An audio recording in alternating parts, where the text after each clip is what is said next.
ध्यान से सुनेंगे। आज हमारा टॉपिक है नया four feature and reissue of shares.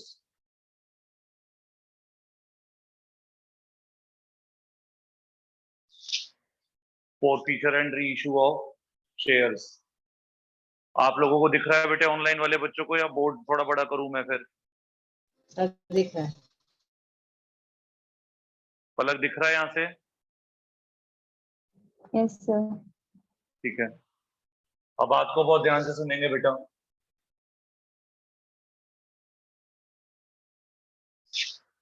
एक एग्जांपल लेंगे, ध्यान से सुनेंगे। X limited issued 10,000 equity shares of ₹10 each at par। आज का जो टॉपिक है फोर फीचर का, वो सारे एट पार वाले क्वेश्चंस होंगे। जब ये एट पार समझ आएगा देन उसके बाद फिर प्रीमियम पे शिफ्ट करेंगे। Accelerated issued 10,000 equity share of 10 each at par। बहुत ध्यान से सुनेंगे आप।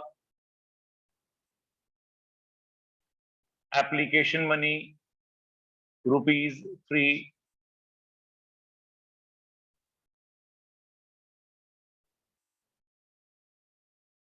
Allotment money ₹4।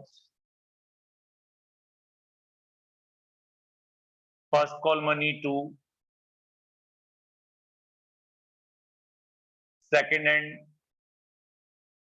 फाइनल कॉल पे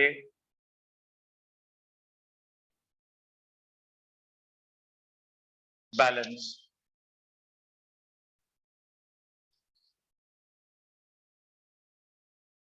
Mr. A, the holder of 500 shares,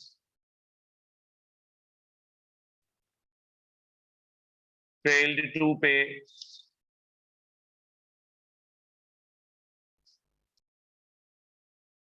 allotment and calls money।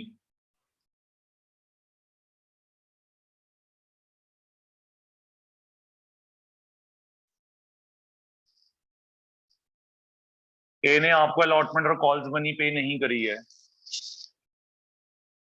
आपको बोर्ड पे बिल्कुल प्रॉपर दिखना चाहिए पलक और भाव्यार्थ। अगर थोड़ी दिक्कत आ रही है उसको देखने में तो पहले मुझे बता दो आप।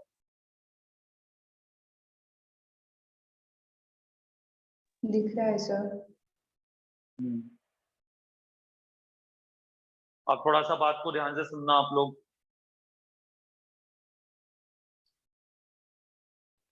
अभी मैं क्वेश्चन फोरफीचर और रीइशू वाला टॉपिक मैं नहीं ले रहा हूं, मतलब मैं पढ़ा फोरफीचर रीइशू ही रहा हूं, पर क्वेश्चन को पहले मैं यहां तक सॉल्व कर रहा हूं जो ऑलरेडी आपको आता है। देन उसके बाद हम लोग फोरफीचर और रीइशू ऐड कर पाएंगे। ठीक है। अब मेरी बात को ध्यान से सुनना आप लोग।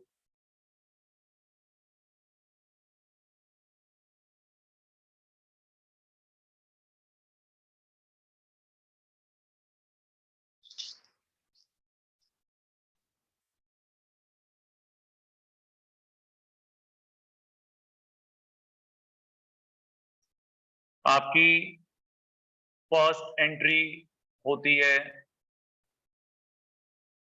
Bank account debit to equity share application account. अभी 2 मिनट बोलो नहीं बेटे आप लोग, थोड़ा फास्ट ट्रैक पे काम करना है क्योंकि एंट्री लिखना ऑब्जेक्टिव नहीं है, आज फोरफीचर ऑब्जेक्टिव है। नेक्स्ट एंट्री होगी equity share application account debit to equity share capital account. Then next entry होगी आपकी इक्विटी शेयर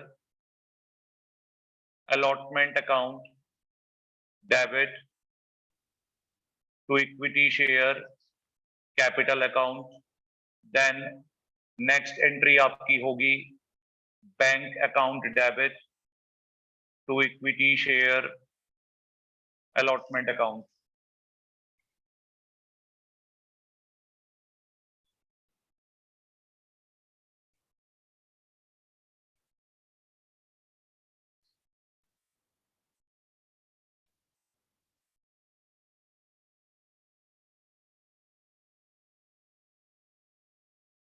ऐसे ही फर्स्ट कॉल की भी कितनी एंट्रीज होंगी, ऐसे फर्स्ट कॉल की भी 4 एंट्रीज होंगी आपकी। ड्यू करेंगे फर्स्ट कॉल को equity share first call account debit to equity share capital account. Next entry होगी आपकी bank account debit to equity share first call account, then equity share second and final call account debit to equity share capital account. Then यहां पर entry होगी आपकी bank account debit to equity share second and final call account. ये 8 entry होती है question के अंदर। बेटा इस 8 एंट्री में लिखी है मैंने, भी अमाउंट में भरूंगा। अगर अमाउंट में कोई डाउट है, एंट्री में कोई डाउट है तो आप पूछ लो, बाद में आप ये नहीं कहना कि सर एंट्री ही नहीं हमें समझ में आई, प्लीज ऐसा नहीं कहेंगे फिर। अब कितने शेयर हैं आपके पास? 10,000 शेयर्स हैं। अब हम जल्दी से अपनी टेबल बना लेते हैं जल्दी से। कौन सी टेबल थी हमारी एंट्री करने के लिए? पहला कॉलम इंस्टॉलमेंट्स का, फिर अमाउंट का, फिर एरियर का और फिर बैंक का। एप्लीकेशन मनी कितनी है? 3 रुपए। अलॉटमेंट मनी कितनी है? 4। फर्स्ट कॉल मनी 3 है। सेकेंड एंड फाइनल कॉल पे 1 रुपए है में दिख रहा। हमारे पास। हाँ जी, सर आप थोड़ा सा नीचे कर दो, बोर्ड दिख नहीं। 1 मिनट रुको, 1 सेकंड रुको।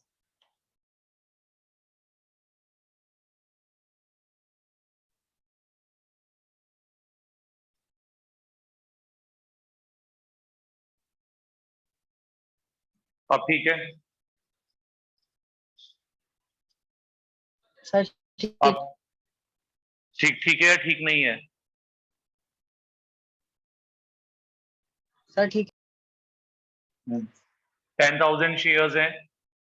एप्लीकेशन मनी हो जाएगी 30,000। अलॉटमेंट मनी हो जाएगी 40,000। First call 20,000। Second and final call 10,000। अब एरियर बता दीजिए आप मुझे जल्दी से, क्या होते हैं यहाँ पर एरियर कितने बनेंगे आपके? आप आंसर नहीं देंगे तो पढ़ाऊंगा कैसे मैं बेटा? जो ऑफलाइन है वो तो बता सकते हैं। कितने शेयर हैं इसमें? 500 शेयर है। 3 जगह एरियर है। 5 इंटू 4 2,000, 5 इंटू 2 1,000, 5 इंटू 1 500। अब आपको बैंक अमाउंट निकालना है। तो एप्लीकेशन का अमाउंट तो 30 का 30,000 ही रहेगा। अलॉटमेंट का 38 हो जाएगा। फर्स्ट कॉल का 19,000 हो जाएगा। सेकेंड एंड फाइनल कॉल का 9,500 हो जाएगा। अब मैं इन अमाउंट से ऊपर एंट्रीज डाल देता हूँ क्योंकि इन अमाउंट आपको डालने आते हैं। तो फर्स्ट एंट्री होगी आपकी bank account debit equity share application, equity share application to equity share capital, then equity share allotment account debit 40,000 से। रिसीव कितने से हो रही है? 38 से। ड्यू हुई थी 40 से। 2,000 रुपए बीच में क्या डेबिट कर देंगे? कॉल्स इन एरियर अकाउंट को डेबिट कर देंगे। फाइनल कॉल की एंट्री ड्यू होगी 20,000 से। रिसीव होगी 19,000 से। 1,000 रुपए डेबिट हो जाएगा। Calls in arrear account debit. 10,000 रुपए से अमाउंट ड्यू हो जाएगा। 9,500 बैंक में आ जाएंगे, 10,000 यहाँ आ जाएंगे और 500 रुपए यहाँ पर calls in arrear account debit हो जाएगा। अब आप में से किसी को भी इन एंट्रीज में 8 एंट्री में दिक्कत है तो पूछ लीजिए, क्योंकि फोरविजर से पहले ये रिकैप कराना जरूरी होता है कि हम फोरविजर को कहां से स्टार्ट करने वाले हैं।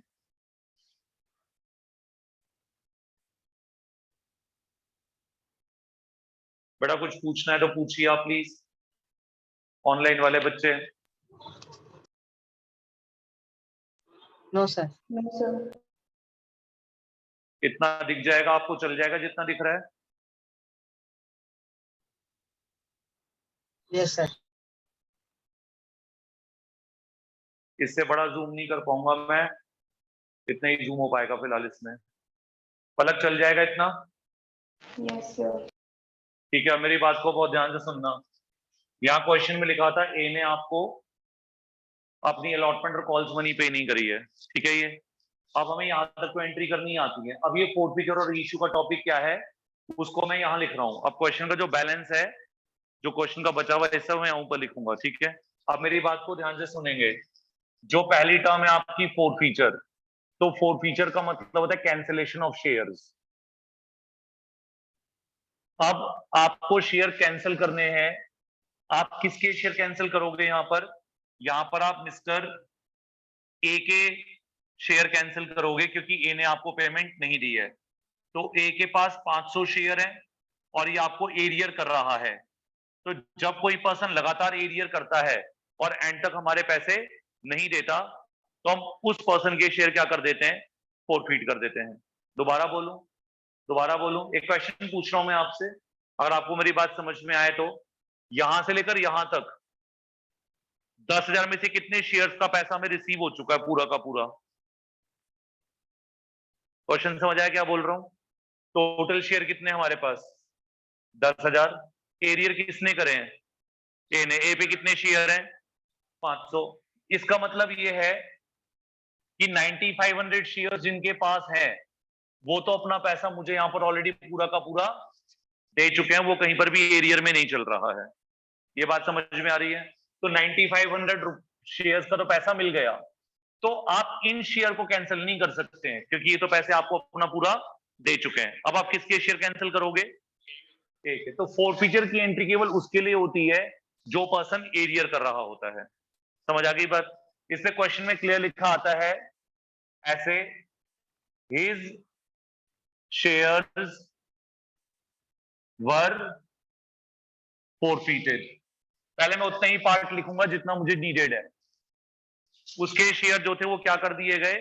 फोरफीट कर दिए गए। बहुत ध्यान से सुनिएगा, फोरफीचर का मतलब है शेयर को कैंसिल करना। तो अब हमें यहां पर एक जर्नल एंट्री डालनी होगी, journal entry for forfeiture of A's share. A के शेयर को फोरफीट करने की जर्नल एंट्री डालनी है हमने।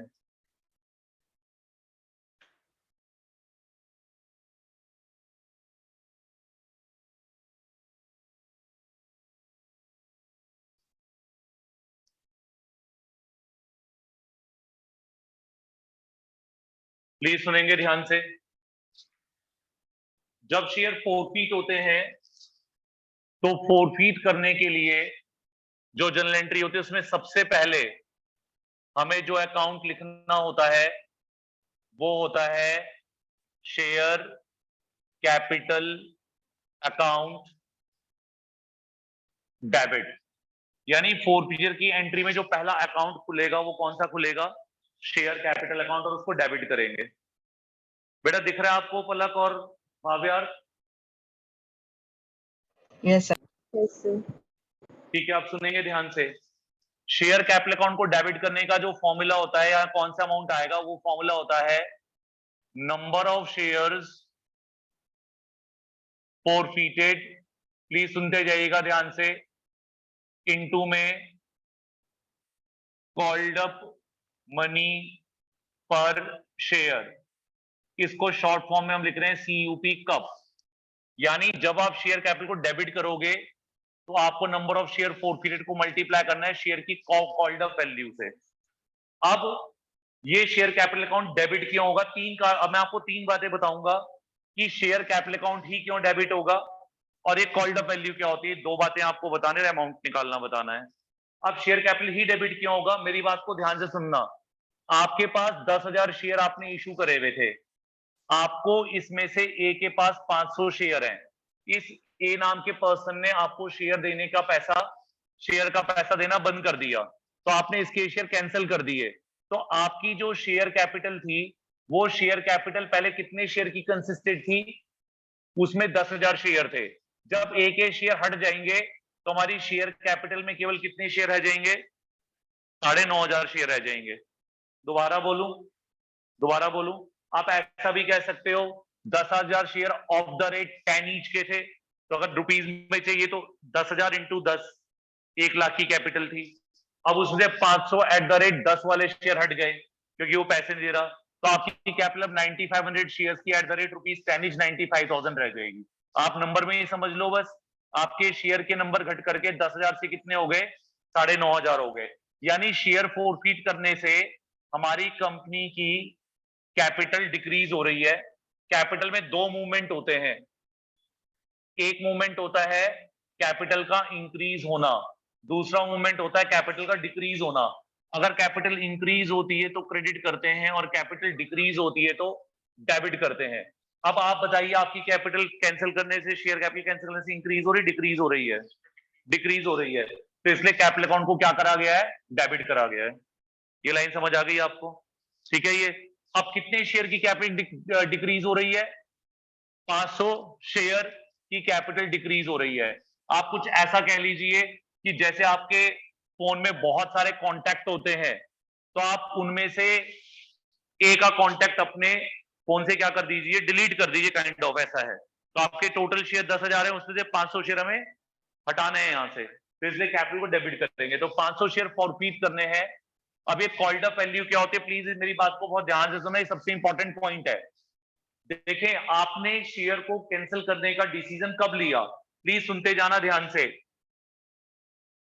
आपने ए से एप्लीकेशन के 3 रुपए मांगे थे, फिर अलॉटमेंट के 4, फर्स्ट कॉल के 2, फाइनल कॉल के 1 रुपए। आपने ये पाया कि ए ने आपको एप्लीकेशन मनी का तो पैसा दे दिया, पर आगे 3 बारी उसने पैसे देने से मना कर दिया। तो आपने फैसला लिया कि हम इसके शेयर अब कैंसिल करेंगे। अब शेयर आप कब कैंसिल कर रहे हो? After doing the second call. Second call के बाद उसके शेयर आप फॉरफीट कर रहे हैं। दोबारा बोलूं, तो आपने सेकेंड कॉल होने तक कितने रुपए ए से मांगे थे? 3 रुपए एप्लीकेशन के, 4 रुपए अलॉटमेंट के, 2 रुपए फर्स्ट कॉल के, 1 रुपए फाइनल कॉल का। टोटल आपने पर शेयर उससे कितने रुपए मांगे थे? 10 रुपए मांगे थे। यानी जब आपने शेयर कैंसिल करे उस समय तक कॉल्ड अप का फुल फॉर्म पढ़ लीजिएगा। शॉर्ट फॉर्म है सीयूपी, फुल फॉर्म है इसका क्या? Called up. तो जब आपने शेयर उसके फॉरफीट करे, तब तक इस शेयर की जो कॉल्ड अप वैल्यू थी वो कितने रुपए हो गई थी? इस शेयर की कॉल्ड अप वैल्यू 10 रुपए थी। दोबारा बोलूं, इस शेयर की कॉल्ड अप वैल्यू 10 रुपए हो गई थी। तो इसीलिए आप यहां पर इसको कितने से मल्टीप्लाई करेंगे? 10 रुपीज से। तो आपका डेबिट का अमाउंट आ जाएगा कितना ऊपर? 5,000 रुपए। ये ऊपर अमाउंट आ जाएगा 500 इंटू 10, 5,000। हालांकि दोबारा बताऊं मैं आपको, समझ आ गई बात? आ गई सर। ठीक है, 2-4 मिनट अभी सुन लीजिए। आपको बात समझ आ गई भाव यार? Yes sir. ठीक है, अब सुने ध्यान से। अब एक एग्जांपल मैं ऊपर लिख रहा हूं, आपको दिख रहा होगा, ऊपर भी यहाँ साइड में दिख रहा होगा, यहां समझ लें आप।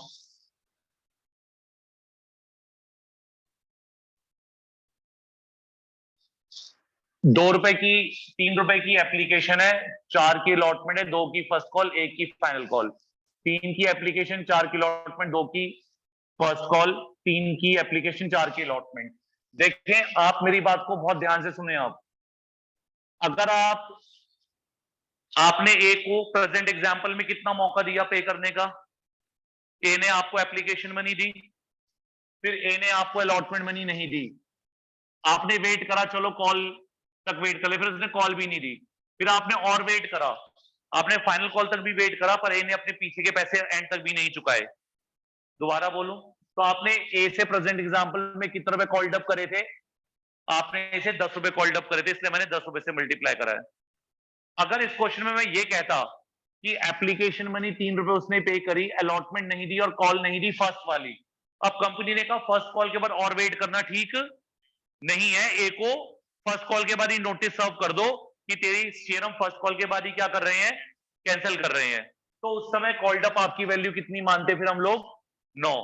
और अगर ए ने एप्लीकेशन मनी दी थी और अलॉटमेंट नहीं दी, और कंपनी ने कहा इससे कॉल मांगने की जरूरत ही नहीं है, क्योंकि जो पर्सन अलॉटमेंट नहीं दे रहा वो कॉल कहां से देगा, तो हमने उसको अलॉटमेंट के बाद ही उसके शेयर फॉरफीट करने के लिए नोटिस सर्व कर दिया। तो कॉल्ड अप वैल्यू कितनी होगी? 7 रुपए होगी। दोबारा बोलूं, तो कॉल्ड अप वैल्यू का मतलब क्या होता है? कॉल्ड अप वैल्यू का मतलब होता है जिस जगह पर या जिस इंस्टॉलमेंट के बाद उसके शेयर क्या किए जाएंगे, फोरफीट किए जाएंगे उसको हम लोग क्या कहेंगे, कॉल्ड अप वैल्यू कहेंगे।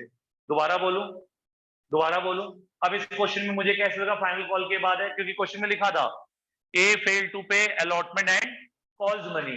अगर बीच में शेयर फोरफीट करे तो लिखा होता उसके शेयर बीच में हमने क्या कर दिए, फोरफीट। कुछ भी नहीं लिखा तो हम क्या मानेंगे, फाइनल कॉल के बाद ही फोरफीट हुए।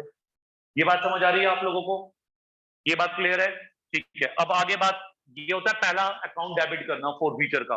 अब फोरफीचर में सेकंड अकाउंट क्या आता है, जो सेकंड अकाउंट है वो क्रेडिट होगा। मेरी बात को बहुत गौर से सुनना, इक्विटी वर्ड आगे लगा सकते हैं, इक्विटी शेयर कैपिटल अकाउंट।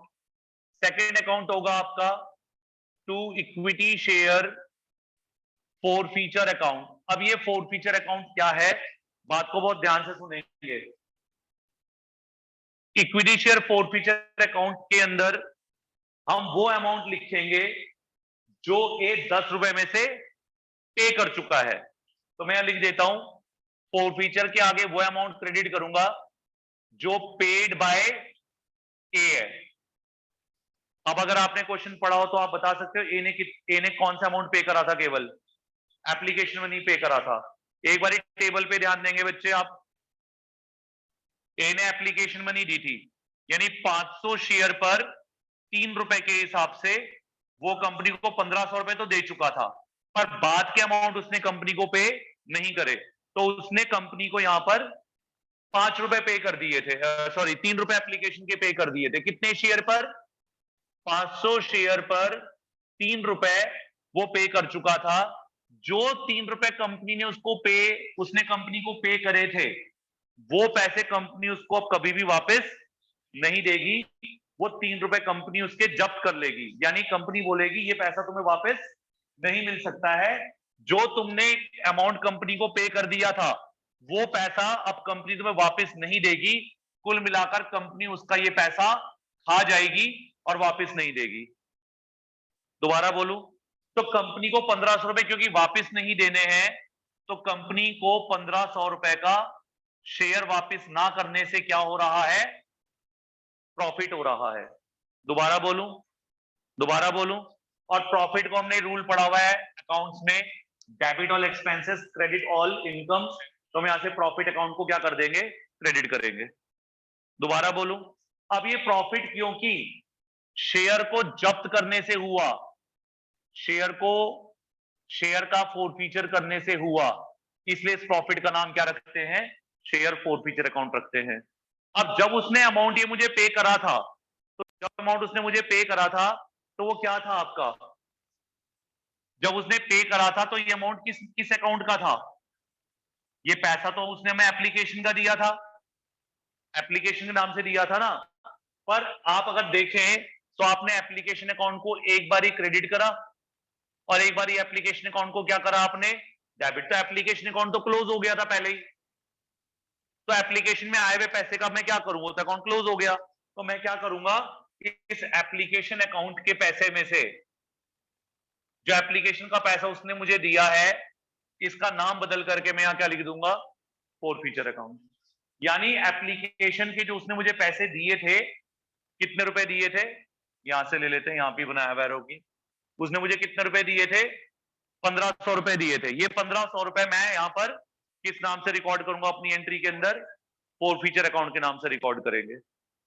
दोबारा बोलूं, यानी जो पेड अमाउंट होता है ना, उसका नाम फोरफीचर की एंट्री में बदल करके क्या हो जाता है, पेड अमाउंट का नाम फोरफीचर की एंट्री में बदल कर क्या हो जाएगा, बोल लो यार कितनी एनर्जी लग रही है मेरी, बोलती नहीं, तुम्हें नींद आ रही है, वो थकी हुई है, बोलो जल्दी। जो अमाउंट एप्लीकेशन का पे दिख रहा था उसका क्या नाम लिखूंगा वहां पर, शेयर फोरफीचर अकाउंट नाम लिखूंगा उसका वहां पर। यानी जो अमाउंट पेड है उसका नामकरण हो जाता है, उसका अब पेड करे हुए अमाउंट को एप्लीकेशन मनी नहीं कहेंगे, अब उसको फोरफीचर अकाउंट कहेंगे। दोबारा बोलूं, और आपने हर्ड अकाउंट इसके नीचे लिखना है, कॉल्स इन एरियर अकाउंट। अब ये कॉल्स इन एरियर अकाउंट क्या है, कॉल्स इन एरियर अकाउंट का मतलब है जो नॉट पेड बाय ए है, जो अमाउंट ए ने पे नहीं करा था वो आपका अमाउंट कहलाता है नॉट पेड बाय ए। अब आप देखें यहां पर जल्दी से एंट्रीज के अंदर, आपने एंट्रीज के अंदर फोकस कीजिएगा प्लीज। इस एंट्री के अंदर आप देखो यहां पर आपने यहां पर ए ने जो अमाउंट पे नहीं करा था अलॉटमेंट पे कितना एरिया डेबिट करा था 2000 का। फर्स्ट कॉल पे कितना एरिया डेबिट करा था 1000 का। और सेकंड कॉल पे कितना एरिया डेबिट करा था, ये 3 एरियर है यहां पर, एक 2000 वाला, एक 1000 वाला और एक 500 वाला। इन तीनों एरियर अकाउंट को आपने अपनी एंट्री में क्या रखा हुआ है, जब आपकी एरियर हो रहा था तो आपने इनको एंट्री में डेबिट करा हुआ था। अब इन तीनों को प्लस कीजिए। कैसे प्लस करूंगा, यहां जाने की जरूरत नहीं है, यहां से देखो आप, ये एरियर है 2000, एक 3 और 500, कितने हो गए। इन तीनों अकाउंट को ऐड करके यहां पर कॉल इन एरियर अकाउंट को अब पहले डेबिट करा हुआ था, फोरफीचर अकाउंट में आकर कॉल इन अकाउंट को क्या कर देते हैं, क्रेडिट कर देते हैं। तो फोरफीचर के एंट्री के 3 भाग होते हैं। कौन से भाग होते हैं, पहला भाग होता है शेयर कैपिटल अकाउंट डेबिट। इसके अंदर नंबर को कॉल्ड अप वैल्यू से मल्टीप्लाई करते हैं। फिर बस इतना सा देखना होता है कि 10 रुपए में से उसने जो दे दिए वो लिखने हैं फोरफीचर में, और जो नहीं दिए उसने वो कहां लिखने हैं, एरियर में। तो क्या करना है, 500 शेयर पर इस 10 में से उसने कितने दे दिए, 3, 1500 यहां आ जाएंगे। इन 500 शेयर पर उसने कितने रुपए नहीं दिए, 7, वो कॉल इन एरियर में आ जाएंगे। बस इतना सा करना है। दोबारा बोलूं, आपको समझ आ गई पलक की एंट्री। Yes sir. तुमने जाना है, 3 बज गए हैं। यस सर, जाऊं? जाओ आप, कोई नहीं, आप रिकॉर्डिंग देख लेना बाद में। भाव्यात आपने देख लिया यहां तक। Yes sir. आपको फोरफीचर की एंट्री में कुछ पूछना है तो पूछ लीजिए। No sir. याद रहेगा फोरफीचर की एंट्री कैसे बनानी है। चलो एक बार रिकैप कर लेते हैं। फोरफीचर की एंट्री किस शेयर होल्डर के लिए करते हैं, जो एरियर कर रहा हो, चाहे वो एक हो, चाहे 2 हो, चाहे फिर 3 हो, जितने भी लोग होंगे। जैसे ए ने नहीं दिया, अगर इस क्वेश्चन में बी भी पैसे ना दे रहा होता तो एक एंट्री बी के लिए भी बनाते। जितने लोग फोरफीचर करेंगे, जितने लोग एरियर करेंगे, हर एक बंदे के लिए फोरफीचर की एंट्री डलेगी। फिलहाल हमने एक ही होल्डर लिया है, तो जब वो फोरफीचर की एंट्री करते तो हम पहले किसको डेबिट करते हैं, पहले हम लोग कैपिटल अकाउंट को डेबिट करते हैं, क्योंकि शेयर फोरफीट करने से हमारी कैपिटल क्या हो रही होती है, डिक्रीज हो रही होती है। और जब कैपिटल को डेबिट करते हैं तो नंबर ऑफ शेयर जितने फोरफीट करने हैं उनको गुना कर देते हैं, किस वैल्यू से, कॉल्ड अप वैल्यू से। दोबारा बोलूं, और फिर कॉल्ड अप वैल्यू में से देख लेते कितने दे दिए, वैसे टिक कर लेते, 3 दे दिए, 4, 2, 6 और 1, 7 नहीं दिए, 3 दे दिए। जो 3 दे दिए उसका नाम यहाँ फोरफीचर से मल्टीप्लाई करके रख दीजिए अमाउंट, और जो नहीं दिए उसका नाम कॉल इन एरियर रखना ही है, क्योंकि उनको पहले भी आपने किस नाम से डेबिट करा हुआ था, एरियर के नाम से डेबिट करा हुआ था ना, तो एरियर के नाम से उसको यहाँ पर क्या कर दीजिए, क्रेडिट कर दीजिए। ये बात समझ आ रही है, ये बात समझ आ गई, ठीक है। भावे आप कुछ पूछना हो तो पूछिए। No sir. ठीक है, नेक्स्ट पॉइंट पे जा रहे हैं। अब क्वेश्चन में लिखा था ही शेयर्स वर फोरफीटेड। अब क्वेश्चन में आगे क्या लिखा आएगा, ही शेयर्स वर रीइशूड। अब थोड़ा सा दिमाग लगाना है आप लोगों ने।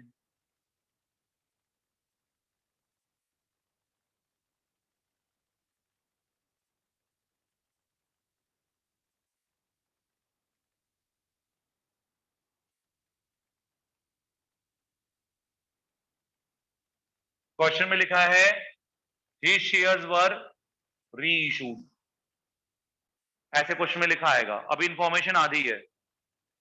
फिर क्वेश्चन में लिखा आएगा ही shares were reissued. Please focus करेंगे बेटा। एट द रेट, एक जगह मैं ले रहा हूं 9 पर शेयर, और एक एग्जांपल में दे रहा हूं एट द रेट ₹11 पर शेयर। ये क्यों है वो मैं समझाने जा रहा हूं आपको, प्लीज मेरी बात को ध्यान से सुनना। आपके ऊपर शेयर की कॉल्ड अप वैल्यू कितनी थी, ₹10 कॉल्ड अप वैल्यू थी, ठीक है। जब किसी भी पर्सन को शेयर री इशू किए जाते हैं ना, तो उसको ये बताया जाता है क्लियर कि जो शेयर हम तेरे को क्या कर रहे हैं, री इशू कर रहे हैं। अब एक एक कितने शेयर है आपके पास, 500। तो आपने ही शेयर व री इशू मतलब कितने शेयर री इशू कर दिए आपने, 500 शेयर आपने किसी और को बेच दिए। तो आप ना जिसको शेयर बेचते हो उसको आप ये कंडीशन क्लियर करते हो कि भाई जो शेयर हम तेरे को दे रहे हैं वो फ्रेश इशू नहीं है, वो हमने पहले किसको दिए हुए थे, ए को दिए हुए थे, और ए ने हमारे को नॉन पेमेंट करी है, इसीलिए हम ये अब शेयर ए से वापस ले चुके हैं और हम आपको ये री इशू कर रहे हैं, जिसकी कॉल्ड अप वैल्यू कितनी थी, ₹10 थी। तो कंपनी दो दो डिसीजन लेगी, या तो कंपनी शेयर को जब री इशू करेगी तो कॉल्ड अप वैल्यू से कम पे करेगी, जैसे मैंने कितनी वैल्यू ली, ₹9। दोबारा बोलूं, यहां मैं 8 भी लिख सकता था, 7 भी लिख सकता था, कुछ भी वैल्यू लिखूंगा पर वो कितने से कम लिखूंगा, 10 से कम लिखूंगा, इसलिए मैंने 9 ही ले ली। आप में 8 भी आ सकती है क्वेश्चन के अंदर, 7 भी आ सकती है। या फिर मैं उसको क्या बोलूंगा, भैया ये शेयर ₹10 की कॉल्ड अप वैल्यू का है, अगर तेरे को ये शेयर खरीदने हैं तो तेरे को ये शेयर ₹11 पे मिलेंगे, ₹1 तेरे को एक्स्ट्रा देना पड़ेगा। अगर कंपनी एक्स्ट्रा चार्ज करती है उससे ऊपर से, तो कंपनी उससे री इशू पे क्या मांग रही है, सिक्योरिटी प्रीमियम रिजर्व मनी मांग रही है। दोबारा बोलूं, और अगर कंपनी उसको 10 का शेयर 9 पे देती है, तो इसका मतलब कंपनी उसको ₹1 का क्या दे रही है, डिस्काउंट दे रही है। अब आप सुन लेना ध्यान से, मैंने आपसे कहा था कि शेयर डिस्काउंट पे इशू कभी भी नहीं होते हैं, या तो पार पे होते हैं या प्रीमियम पे। लेकिन अगर कंपनी शेयर क्या करना चाह रही है, तो तब कंपनी उसको डिस्काउंट दे सकती है।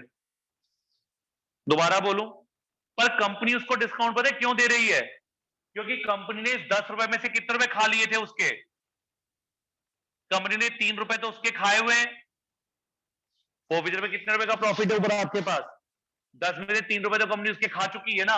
तो कंपनी बोलती है चल अगर किसी को ये शेयर ₹1 डिस्काउंट पे दे भी देंगे तब भी हमारे पास कितने रुपए बच जाएंगे, कभी तो ₹2 बच ही जाएंगे, तो चलो डिस्काउंट ₹1 का दे ही देते हैं। इसलिए कंपनी ने 10 के शेयर पे अपनी मर्जी से ₹1 का डिस्काउंट दे दिया और 9 पे शेयर बेच दिए।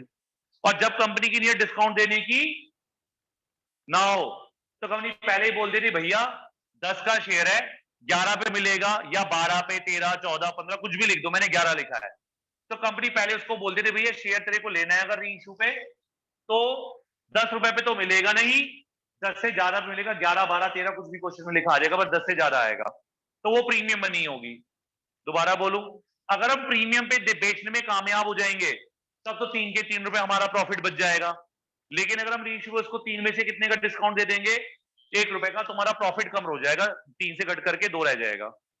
ये बात समझ आ रही है आपको? दोबारा बोलूं, इस केस को हम क्या कहते हैं, री issue of share at discount, और इसको क्या कहते हैं, री issue of share at premium. दोबारा बोलूं, अब क्वेश्चन में दोनों में से कोई एक चीज लिखी हुई आएगी, या तो 10 से कम आएगी वैल्यू या 10 से ज्यादा आएगी। दोबारा बोलूं, ये बात समझ आ गई सबको? और कंपैरिजन किससे कर रहे हैं प्रीमियम डिस्काउंट देखने के लिए, किससे कंपेयर करके चल रहे हो आप, कॉल्ड अप वैल्यू से कंपेयर करके चल रहे हैं। दोबारा बोलूं, चलो एक बात का आंसर दे दीजिए, जब आप शेयर री इशू करोगे तो क्या आपको लगता है कि शेयर री इशू करने से आपकी कैपिटल इंक्रीज हो जाएगी? अब क्या हुआ था, जो 10,000 शेयर हमारे थे, जो हमारे 10,000 शेयर थे, वो फोरफीट करने से घट करके 9,500 रह गए थे। लेकिन जब आपने शेयर 10,000 थे और 500 कैंसिल करे थे, तो फोरफीचर के बाद हमारी कैपिटल में केवल 9,500 शेयर रह गए थे। पर अब आपने क्या करा, आपने कहा चलो ये ₹500 हम री इशू कर देते हैं, तो हमारी कैपिटल एक बारी तो घटी फोरफीचर करने से, पर री इशू करने से हमारी कैपिटल दोबारा क्या हो गई, इंक्रीज हो गई उतने ही शेयर से। सर मेरे से तो बोर्ड दिखा दो, दिख नहीं रहा बोलो। सर, बोर्ड नहीं हाँ दिख रहा। दिखा रहे हैं भाई, दिखा रहे हैं।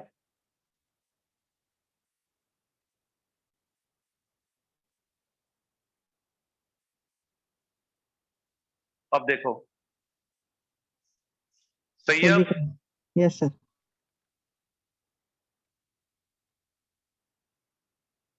अब हमने ये शेयर जब री इशू करे, तो री इशू करने से क्या हो गया? अरे बोल लो भाई, कैपिटल क्या हो गई? इंक्रीज हो गई। और कैपिटल इंक्रीज होती तो क्या करते हैं? क्रेडिट। अगर आप शेयर किस पे इशू करोगे? डिस्काउंट पे। या शेयर किस पे री इशू करोगे? प्रीमियम पे। दोनों ही केस में आपकी कैपिटल क्या होगी? क्रेडिट ही होगी, क्योंकि कैपिटल आपकी इंक्रीज हो रही है। दोबारा बोलूं तो पहले इसमें क्रेडिट देखना है। ऊपर क्या हुई थी कैपिटल? फोरफिचर में कैपिटल क्या हुई थी? डेबिट, क्योंकि कैपिटल कम हो रही थी। अब रीइश्यू में कैपिटल इंक्रीज हो रही है तो क्रेडिट होगी कैपिटल। अब कितने शेयर रीइश्यू करने हैं? नंबर इंटू में सुनते जाना प्लीज। ये जो पीयूपी लिख रहा हूं मैं यहां जो पीयूपी लिख रहा हूं ये वाला, इस पीयूपी को हम लोग कहते हैं पेड अप वैल्यू, जो कि किससे मिलती जुलती होती है? शेयर की कॉल्ड अप वैल्यू का नाम री इशू में बदल करके क्या हो जाता है? पेड अप वैल्यू हो जाता है, यानी सीयूपी पीयूपी में कन्वर्ट हो जाता है नेम वाइज। दोबारा बोलूं, अब हम क्या लैंग्वेज बोलेंगे कि ये 500 शेयर हमने री इशू करे, जैसे इसकी कॉल्ड अप वैल्यू कितनी थी? 10, तो हम बोलेंगे अब इसकी पेड अप वैल्यू कितनी है? 10 रुपए है। तो कैपिटल कितने से इंक्रीज होगी? 5000 से। यानी जो कॉल्ड अप वैल्यू है ना, उसी को यहां पर दोबारा मल्टीप्लाई करना, पर उसका नाम टेक्निकली सीयूपी से पीयूपी हो जाता है। दोबारा बोलूं, दोबारा बोलूं, पक्का? यहां पर भी सेम है, 500 शेयर है, 10 का एक शेयर है, कितना अमाउंट आ जाएगा?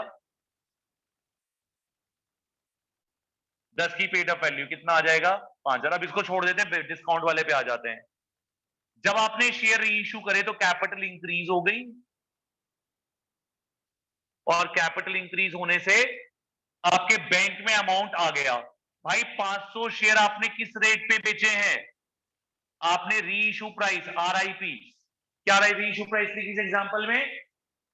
डिस्काउंट वाले में क्या रेट पे शेयर बेचे थे? 9 पर। तो 500 इंटू 9, बैंक में कितने रुपए आ जाएंगे? 4500। दोबारा बोलूं, यहां बताओ यहां किस पर बेचा था? @11 पे। तो यहां आपके बैंक में 500 इंटू 11 कितने रुपए आ जाएंगे? 5500 रुपए। दोबारा बोलूं, दोबारा बोलूं, इस वाले केस में तो जो ऊपर 500 रुपए आपने एक्स्ट्रा लिए 1 रुपए के हिसाब से, ये सिक्योरिटी प्रीमियम रिजर्व में डाल देना, एंट्री कंप्लीट हो जाएगी। दोबारा बोलूं, ये लाइन समझ आ गई? ये लाइन समझ आ गई? यहां पर क्या हुआ बता सकते हैं आप? यहां 5000 की शेयर आपने 4500 में बेचे, तो 500 रुपए का आपने क्या दे दिया? 500 शेयर पर 1 रुपए का डिस्काउंट दे दिया। डिस्काउंट कंपनी के लिए कैपिटल नेचर का क्या है? लॉस है, और लॉस को डेबिट करते हैं। पर कंपनी लॉस अपने ऊपर नहीं लेती। कंपनी अपने इस लॉस को कंपनी अपने लॉस को कहां से कवर करती है?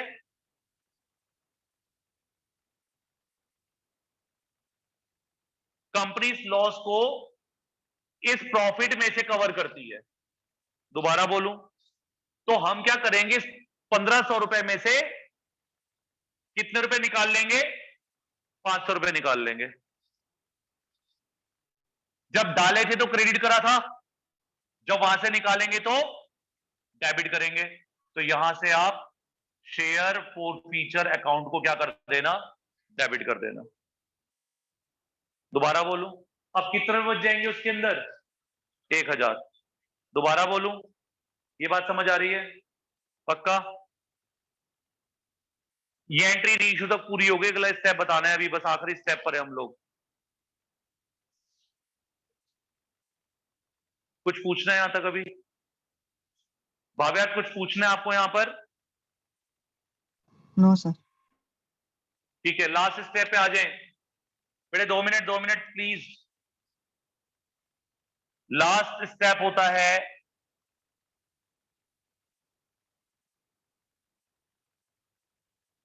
Calculation of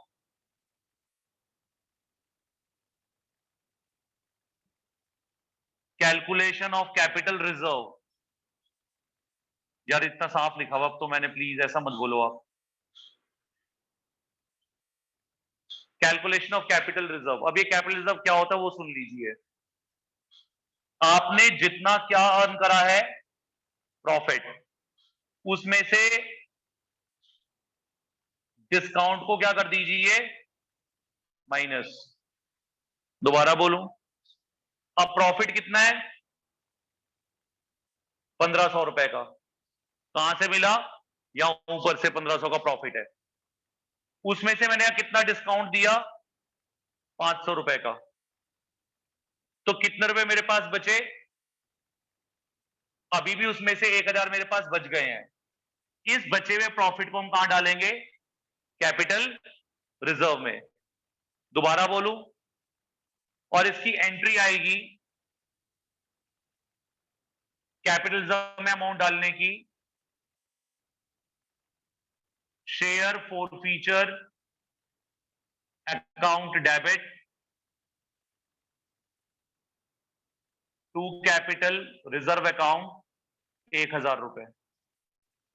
share forfeiture account debit to capital reserve. पर ये एंट्री ऐसी क्यों है, वो मैं अभी एक लेजर से आपको सिखाऊंगा। अगर आपने अभी ये शेयर किस पे इशू करे थे, प्रीमियम पे, तब आंसर क्या आएगा, आपके पास प्रॉफिट कितना है, 1500। अगर आपने डिस्काउंट दिया होता तो आप माइनस करते, डिस्काउंट आपने दिया ही नहीं है, तो 1500 के 1500 रुपए आपके कहां ट्रांसफर हो जाएंगे, कैपिटल रिजर्व में। एंट्री हो जाएगी share forfeiture account debit to capital reserve 1500 रुपए। यानी कुल मिलाकर कहानी क्या है, प्रॉफिट में से डिस्काउंट दे रहे हो तो वो क्या कर दो आप, माइनस, और वो माइनस करके जो अमाउंट बचे वो कहां डाल दो, रिजर्व में। ये लाइन समझ आ गई भाव यार, तो आपको एंट्री थर्ड। Yes sir. ठीक है, अब यहां एक बारी देखेंगे ये एंट्री बनती कैसे है और क्यों बनी है, उसको सुन लीजिए। इसके लिए सिर्फ आप इतना सा काम कीजिए,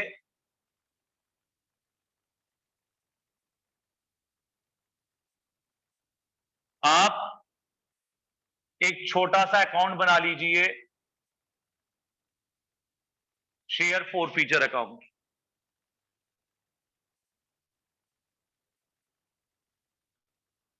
शेयर फॉरफीचर अकाउंट क्रेडिट हुआ था कितने रुपए से, 1500 रुपए से। कहां क्रेडिट हुआ था, यहां देखें आप, ये 1500 रुपए क्रेडिट हुआ था यहां पर। अपोजिट में कौन सा नाम है, शेयर कैपिटल का। तो अगर मैं इसका लेजर बनाऊंगा तो 1500 रुपए मैं इस अकाउंट में क्रेडिट करूंगा, किस नाम से, शेयर कैपिटल अकाउंट के नाम से।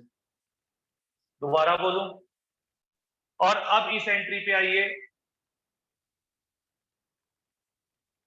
इस वाली एंट्री पे। यहां फॉरफीचर अकाउंट क्या हुआ है, डेबिट हुआ है, क्योंकि आपने क्या दे दिया यहां पर 1 रुपए का, तो फॉरफीचर अकाउंट डेबिट हुआ है, किस नाम से, अपोजिट में कौन सा अकाउंट है, शेयर कैपिटल। तो आप इस अकाउंट को डेबिट कर दीजिए, किस नाम से, टू शेयर कैपिटल। यानी प्रॉफिट भी किस नाम से आता है, शेयर कैपिटल के नाम से, पर क्रेडिट में आता है। और डिस्काउंट भी किस नाम से आता है, शेयर कैपिटल के नाम से। कितना डिस्काउंट दे दिया आपने, 500 का। दोबारा बोलूं, अब इस अकाउंट को बैलेंस कर दीजिए।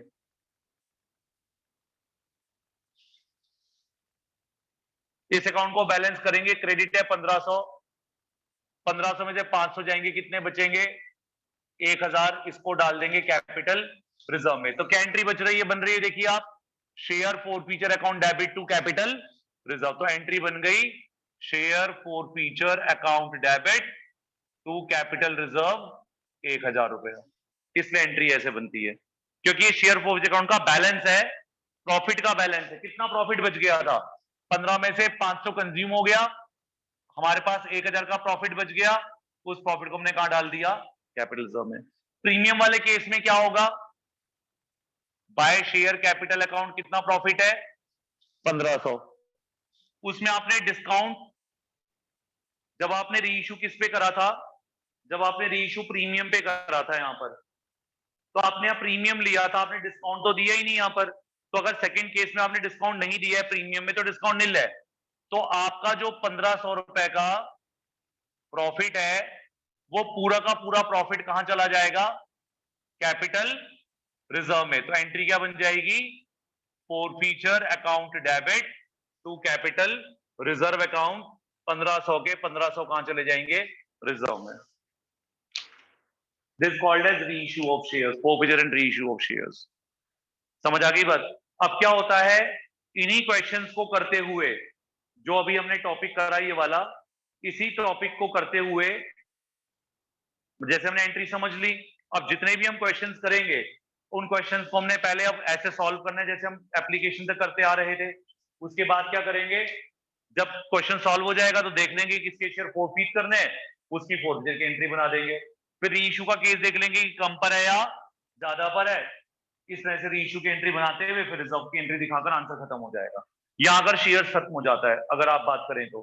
लेकिन बट जो लास्ट क्लास में असाइनमेंट कराया था कौन सा? ओवर सब्सक्रिप्शन का। ओवर सब्सक्रिप्शन में अभी कुछ चेंजेस होते हैं। मींस अभी मैं ये कहना चाह रहा हूं कि हमने एट पार के अंदर पहले शुरू में ये 8 एंट्री करनी थी,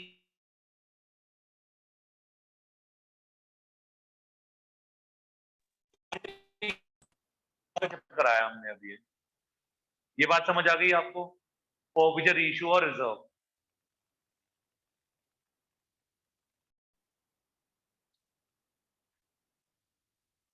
question number 25, D K Goyal.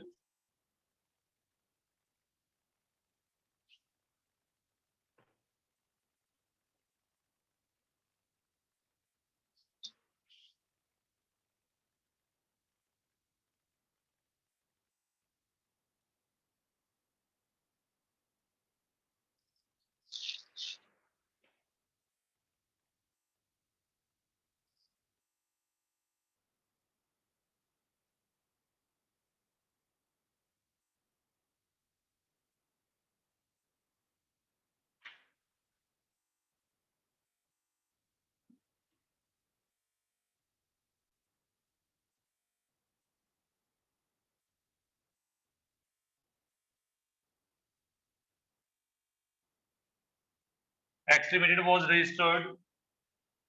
X Limited was registered with an authorized capital of 2 lakh divided into 2 lakh share of rupees 10 each. वो कह रहा है X Limited कंपनी है,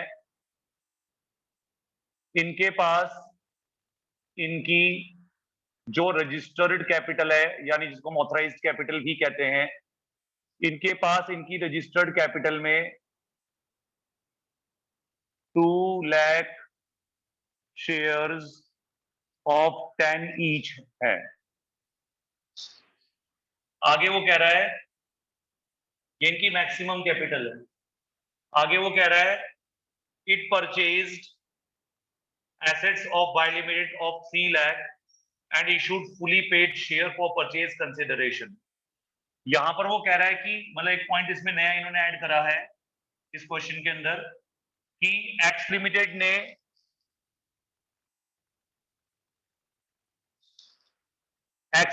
ने वाई लिमिटेड से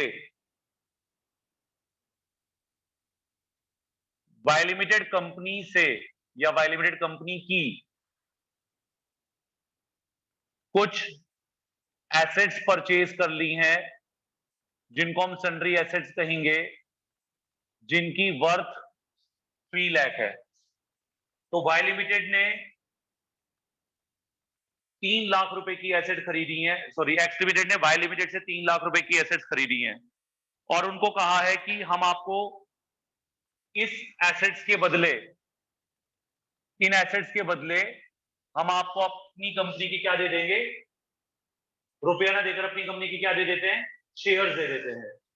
तो 3 लाख की एसेट खरीदी है ₹10 का एक शेयर है, तो हम यहां पर वाई लिमिटेड को 30,000 शेयर अपनी कंपनी के देकर के उनकी परचेज कंसिडरेशन को सेटिस्फाई करेंगे। अब कैसे करेंगे क्वेश्चन? ये वाले तो 2 ही एंट्री का क्वेश्चन है, बाकी क्वेश्चन ऐसे ही आएगा जो हमने पीछे करा था।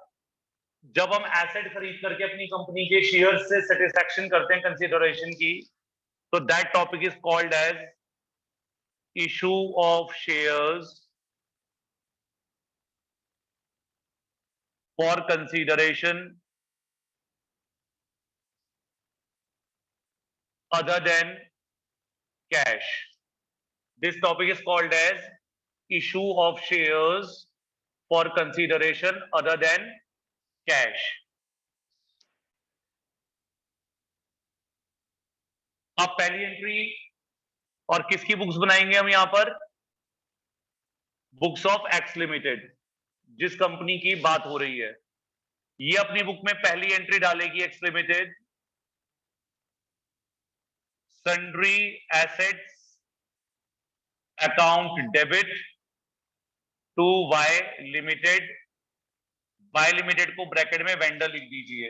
रूल बन गया सन्ड्री एसेट्स के लिए, debit what comes in, asset आ रही हैं, क्रेडिट द गिवर, और वाई लिमिटेड हमें एसेट बेच रहा है, तो वाई लिमिटेड गिवर है, तो इसलिए उसको क्रेडिट कर दीजिए। इस टॉपिक में जिससे हम एसेट खरीदते हैं उसको वेंडर कहा जाता है। तो फर्स्ट एंट्री हो जाएगी sundry assets account debit to vendors account. कितने की एसेट खरीदी हमने? 3 लाख रुपए की, तो फर्स्ट एंट्री डाल दीजिए सन्ड्री एसेट्स टू वेंडर्स यानी वाई लिमिटेड अकाउंट। दोबारा बोलूं, अब आपने इनको अपनी कंपनी के शेयर्स देने हैं, तो यहां सिर्फ एंट्री डालेंगे वाई लिमिटेड को हमने अपनी कंपनी के शेयर्स दे दिए, तो डेबिट द रिसीवर, तो वाई लिमिटेड के आगे कितना अमाउंट लिखेंगे? 3 लाख रुपए, और हम उनको अपनी कंपनी के शेयर्स दे रहे हैं, टू शेयर कैपिटल अकाउंट लिखेंगे। प्लीज इसमें एप्लीकेशन अलॉटमेंट कुछ नहीं होती है, एप्लीकेशन अलॉटमेंट तो पब्लिक के लिए होती है, वेंडर्स के लिए नहीं होती। वेंडर्स से तो बस 3 लाख की एसेट ली, उनको 3 लाख के शेयर्स दे दीजिए। तो आपने Y limited debit to share capital लिखना है। कितने शेयर्स देने थे? 30,000 शेयर दे दिए, ₹10 का एक है, 3 लाख रुपए की शेयर कैपिटल हमने उनको दे दी, और ये बीच का एक छोटा सा टुकड़ा जो है क्वेश्चन का वो कंप्लीट हो गया। समझ आ गई बातें? बीच में एक नया टॉपिक सा छोड़ दिया था इन्होंने, ये मेनली डिबेंचर्स के अंदर ज्यादा आता है, शेयर्स के अंदर तो बहुत रेयर ही आता है, पर ये टॉपिक था तो हमने इसको कर लिया। दोबारा बोलूं, अब आगे का क्वेश्चन पढ़ लेते हैं। अब वो नॉर्मल क्वेश्चन है जो हम अभी तक करते आए हैं, पढ़ते हैं उसको क्या लिखा हुआ है।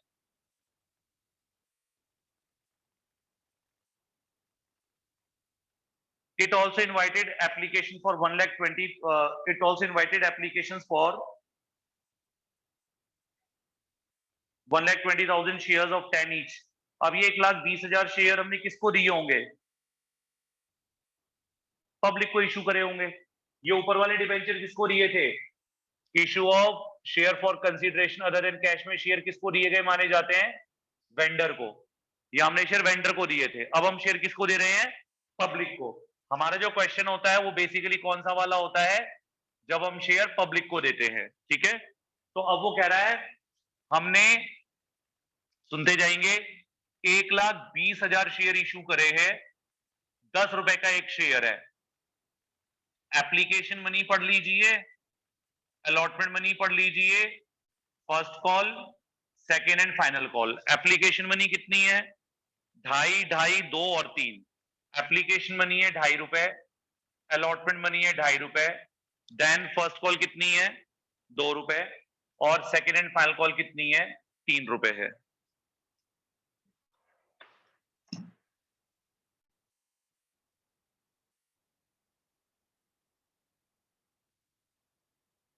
किसका अमाउंट निकाल लीजिए?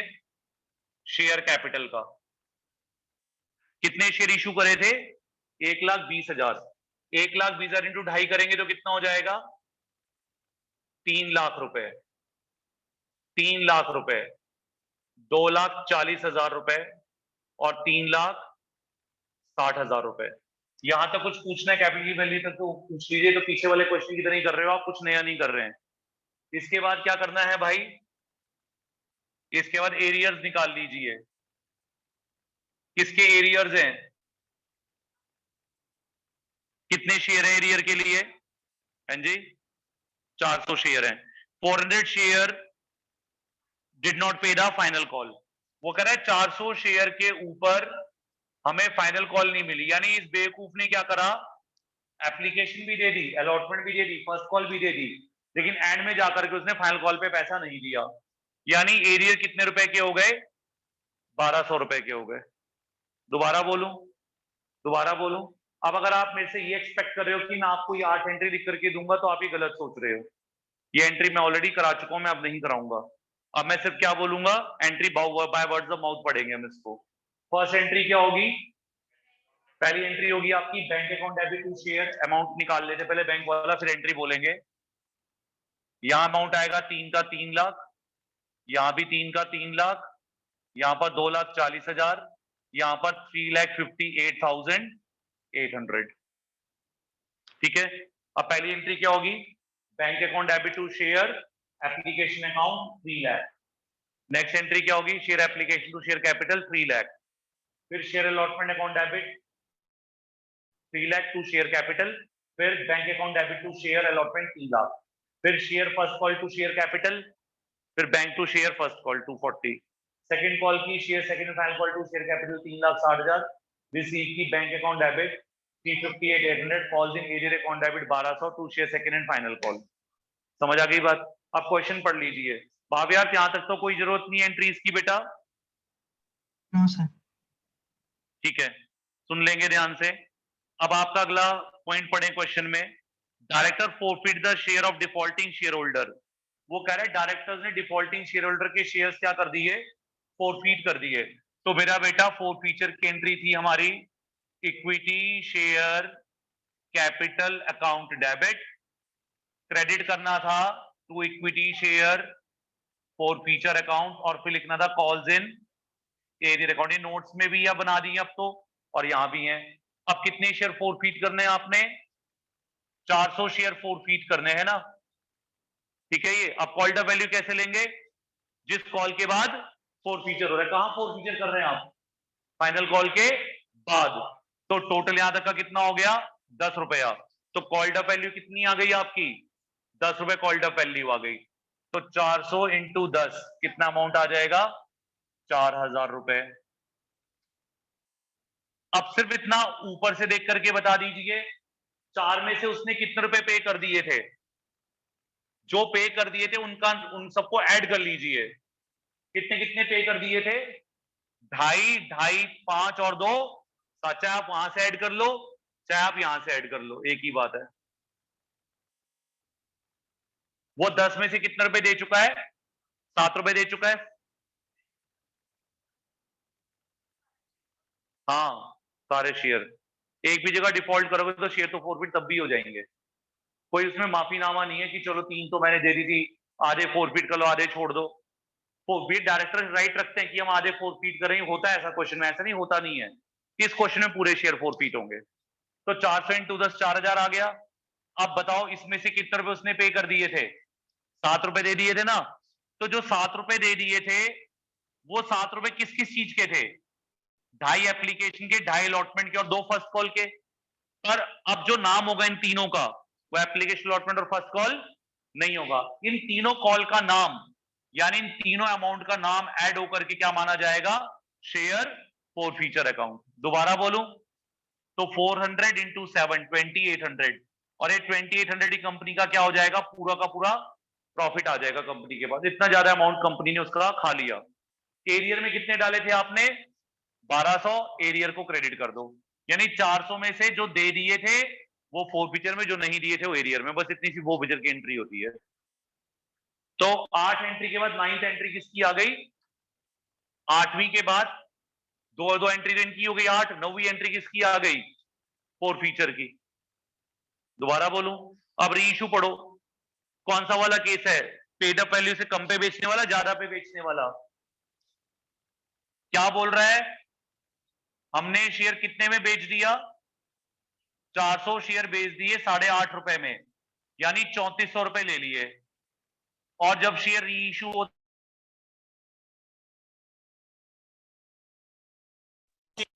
पर क्या कहा था मैंने, वर्ड याद है आप लोगों को? जिसका नाम ऊपर क्या था, कॉल्ड अप, उसका नाम नीचे क्या बोलेंगे, पेड अप। देखो लिखा होगा पेड अप समथिंग, कुछ कैसे करके लिखा होगा, एज फुली पेड अप लिखा हुआ है, fully paid up, fully paid up लिखा हुआ है। तो फुली पेड अप का मतलब है, जैसे यहां पर शेयर की वैल्यू क्या थी, फुली कॉल्ड अप थी 10 रुपए, ऐसे यहां पर 10 रुपए इसकी वैल्यू लगानी है। तो 400 इंटू 10 कितना हो जाएगा, 4000। ये 10 कहां से आएंगे ये मैं आपको पहले बता देता हूं। ये 10 क्वेश्चन की लैंग्वेज लिखी हुई है फुली पेड अप। तो फुली पेड अप का मतलब है शेयर की फेस वैल्यू। अब 10 का शेयर 8.5 में बेच दिया, तो 400 शेयर पर 1.5 रुपए का डिस्काउंट दे दिया, 600 रुपए का डिस्काउंट कहां से दे दिया, तो इसलिए यहां से शेयर फॉर फीचर अकाउंट को डेबिट कर दो 600 रुपए से। दोबारा बोलूं, दोबारा बोलूं, अब प्रॉफिट कितना है भाई, 2800 का, डिस्काउंट कितना है, अब भी कितने रुपए बच गए, 2200। Share forfeiture account debit to capital reserve account 2200। देखो आंसर कितना होगा आपका बुक में, 2200 रुपए। अभी समझ आया? अब ये टोटल टॉपिक आप पे बोर्ड पे जो सॉल्व हुआ है ना, ये एक मैंने न्यूमेरिकल मिलता जुलता अपने आप कराया था, पर मैंने प्रीमियम डिस्काउंट दोनों बता दिए। अब प्रेजेंट क्वेश्चन मेरे पास डिस्काउंट लगा है, अगर मैं ये शेयर 8.5 की जगह 10 रुपए से ज्यादा पे बेच देता तो प्रीमियम लग जाता, फिर पूरा का पूरा अमाउंट प्रॉफिट का रिजर्व में चला जाता, 2800 को 2800। समझ आ गई बात? ये बस इतना सा प्रोसीजर आपको हर क्वेश्चन में करना है। This called as forfeiture and reissue of shares.